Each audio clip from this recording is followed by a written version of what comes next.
ফরিদগঞ্জ সরকারি ডিগ্রি কলেজের পাশেই কলেজ বাজারে জমে উঠেছে ইলিশ মাছের মেলা।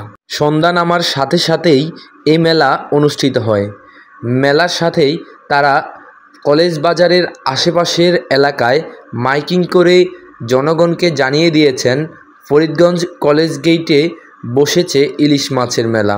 এখানে কেমন দরে ইলিশ মাছ বিক্রি হচ্ছে তা আপনাদেরকে ভিডিওর মাধ্যমে জানিয়ে দিচ্ছি, আমাদের সঙ্গেই থাকুন। কেজি হিসাবে বিক্রি করেন না বাঘ হিসেবে? বাঘ হিসেবে ভাইয়া।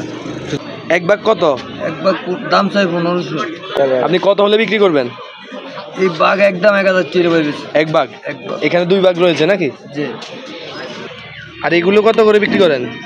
এটি বাঘ দাম চাই 3500। এক বাঘে 5 পিস? এক বাঘে 5 পিস, এক বাঘে 7 পিস।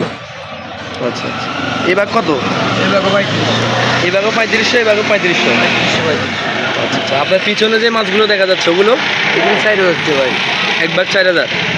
আচ্ছা আচ্ছা। ওগুলো সবগুলো এক বাঘ? আচ্ছা। আপনার এই দোকান কতক্ষণ পর্যন্ত থাকবে? এক 10টা। 10টা পর্যন্ত? আপনি কই থেকে আসছেন? তাই আপনার এই মাছগুলো কোন জায়গার? মাছগুলো আলতাফ মাস্টার ঘাটের। আলতাফ মাস্টার ঘাট? আচ্ছা আচ্ছা, ঠিক আছে।